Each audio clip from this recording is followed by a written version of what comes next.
Malandro, o amigo meu se perdeu no meio da selva. Aí passou a ser numa aldeia onde só tinha canibal.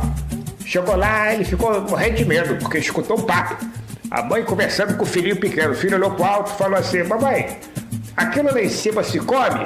Pô, malandro, era um avião que tava passando. A mãe respondeu: não, meu filho, só se come o que tem dentro, a casca faz mal. Vamos ao vídeo de hoje.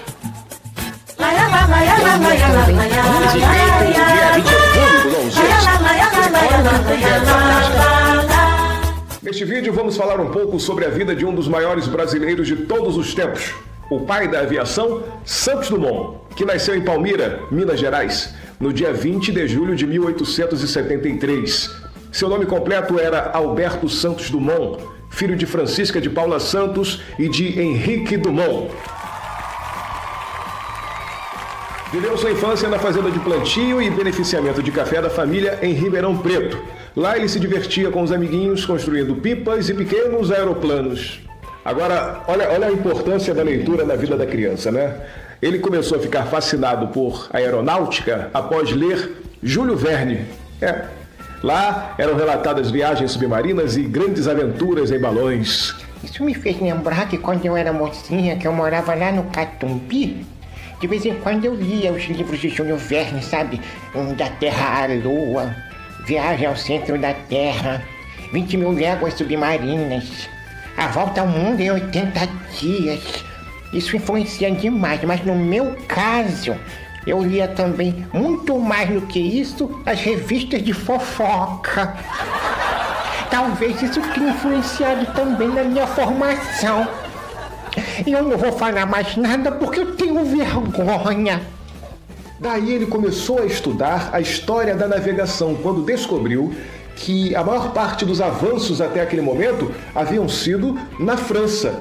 Surgiu dentro dele então um desejo louco de conhecer aquele país. Quando ele fez 18 anos, seu pai resolveu levá-lo para passear na Europa. Passaram pela Inglaterra, ficou um tempo até aprimorar o seu inglês.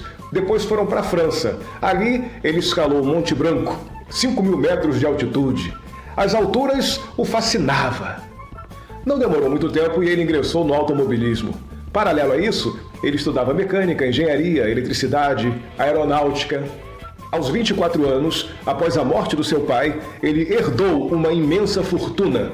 Então ele resolveu ir morar na França. Ao chegar lá, a primeira coisa que ele fez foi contratar aeronautas para ensiná-lo a pilotar balões. A primeira criação de Santos Dumont foi um balão chamado Brasil. Era o menor balão criado até então e era inflado com hidrogênio ao invés de ar quente.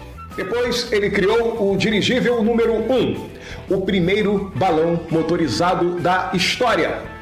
Subiu, mas o primeiro voo não foi bem sucedido. Depois de algumas manobras, ele despencou de uma altura de 400 metros, mas todos sobreviveram.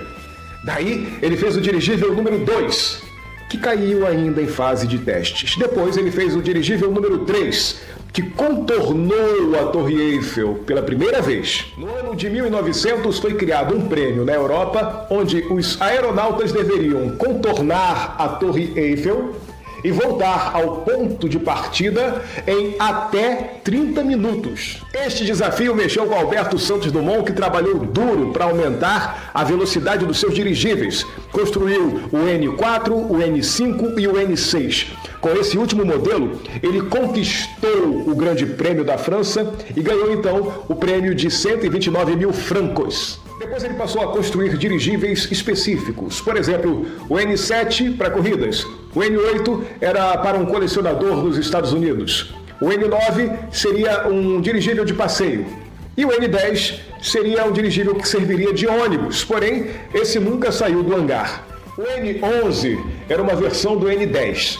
O N12 era uma réplica do N9. E, por fim, o N13, que era um balão duplo de hidrogênio e ar quente, capaz de ficar semanas suspenso no ar, mas foi destruído por uma tempestade ainda em fase de testes. Em 1904, lá na Europa, teve um outro grande prêmio, onde se exigia que os pilotos, os aeronautas, voassem por 1.000 metros num circuito fechado, mas sem o auxílio de balões e nem de catapultas para a decolagem.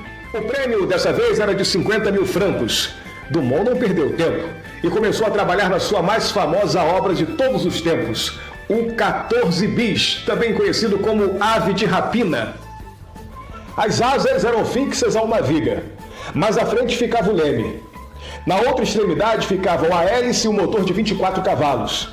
O piloto conduzia a aeronave em pé. No dia 23 de outubro de 1906, Dumont fez o seu primeiro voo lá no campo de Bagatelle, lá em Paris, na França, diante de uma plateia de 1000 pessoas e também diante da Comissão Oficial de Aeroclubes da França. O 14 bis percorreu 60 metros em 7 segundos a uma altura de 3 metros. Por esse feito, ele ficou conhecido como o pai da aviação. E por causa desse feito, o dia 23 de outubro passou a ser o dia da aviação. E ele não patenteava seus aviões, porque ele queria deixar para a humanidade para que no futuro pudessem comercializá-los, não é? Ele não foi apenas o pai da aviação, como se isso fosse pouco. Ele também inventou o chuveiro de água quente, o relógio de pulso, o ultraleve e muitas outras coisas. Isso é para quem não sabe. Deu para entender?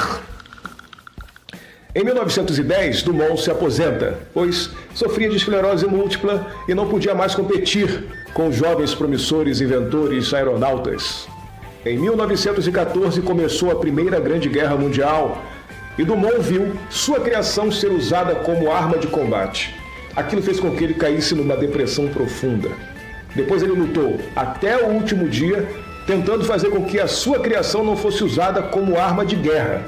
Em 1932, aos 52 anos, morreu Santos Dumont. Para você ter uma ideia da importância desse homem, preste atenção, na Praça de Bagatelle, lá em Paris, tem uma estátua em sua honra. A cidade de Palmira, onde ele nasceu, hoje se chama Santos Dumont. E em 2006, o governo brasileiro declarou-o herói nacional. O seu chalé em Petrópolis foi transformado em museu e todas as invenções criadas ali são expostas ao público. Não, gente, esse homem era demais. Para ele eu rasgo o peito. Rasgo sim, porque ele era antenado, era cibernético, ele era conectado. Dito isto, particularmente hoje eu fui artista. Fiquei segurando cartaz e gostei muito de ter aparecido mais vezes no vídeo. Agora, tu aí, se gostou do vídeo, já sabe, né? Dá aquele papo firme que se ajuda no canal e compartilha. Se inscreve no canal e manda lá pro Zap, pro Facebook, pro Instagram, que se ajuda a beça. Vamos espalhar. Cultura é importante, filhas. E quando você passar pelo aeroporto Santos Dumont, que fica no Rio de Janeiro, lembre-se disso. Esse feito no dia 20 de outubro, não, gente.